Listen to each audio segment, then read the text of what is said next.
বর্তমানে বিশ্বের মোট তেল উৎপাদনের প্রায় ৩০% ও প্রাকৃতিক গ্যাসের ১৭% আসে মধ্যপ্রাচ্য থেকে। সৌদি আরব, ইরান, ইরাক, কাতার, কুয়েত, ওমানের মতো দেশগুলো এই সরবরাহের যোগান দেয়। পৃথিবীতে বর্তমানে উত্তোলন করার মতো যে পরিমাণ তেল অবশিষ্ট রয়েছে তার ৫০%-এর বেশি এই অঞ্চলে অবস্থিত।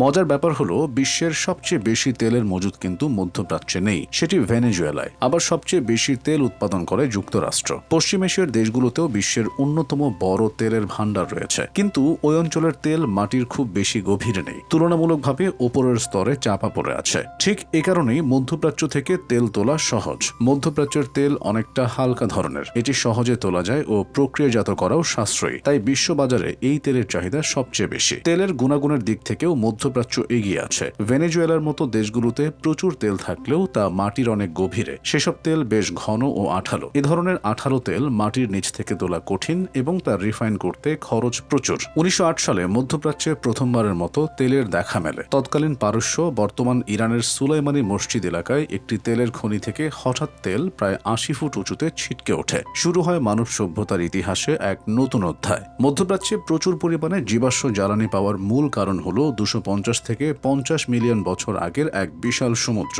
লাখ লাখ বছর আগে গন্ডোয়ানা ও লরাসিয়া মহাদেশের মধ্যে টেথিস নামে একটি উষ্ণ সমুদ্র ছিল। এই সমুদ্রে প্রচুর পরিমাণে প্ল্যাঙ্কটন, মাছ, প্রবাল ও প্রাচীন সামুদ্রিক প্রাণীর বাস ছিল। পৃথিবীর টেকটনিক প্লেটগুলো নড়াচড়া করার সময় আফ্রিকান ও আরবীয় প্লেট যখন ইউরেশীয় প্লেটের সঙ্গে ধাক্কা খায়, তখন টেথিস সমুদ্রটি সংকুচিত হয়ে বন্ধ হয়ে যায়। এর ফলে সমুদ্রের তলদেশে থাকা বিপুল পরিমাণ মৃত প্রাণী ও উদ্ভিদ মাটির নিচে চাপা পড়ে। আজকের পারস্য উপসাগরীয় অঞ্চলটি মূলত সেই প্রাচীন সমুদ্রের উপরেই অবস্থিত। অনেকে মনে করেন তেল মানেই মৃত ডাইনোসরের অংশ, কিন্তু আসলে তা নয়। লাখ লাখ বছর ধরে মাটির নিচে চাপা পড়া আণুবীক্ষণিক শৈবাল, প্ল্যাঙ্কটন ও সামুদ্রিক জীবের উপর প্রচণ্ড তাপ ও চাপের ফলে এই তেল তৈরি হয়েছে। এই জীবগুলো সূর্য থেকে যে শক্তি সংগ্রহ করেছিল তা দীর্ঘ সময়ের রাসায়নিক প্রক্রিয়ায় তরল ও গ্যাসীয় হাইড্রোকার্বনে বা জ্বালানিতে রূপান্তরিত হয়েছে। গত ১০০ বছরে তেলের নিয়ন্ত্রণ নিয়ে অনেক ঘটনা ঘটেছে, যা আজও চলমান। পারস্য উপসাগরীয় অঞ্চলটি তেলের বিশাল মজুদের কারণে বিশ্ব রাজনীতিতে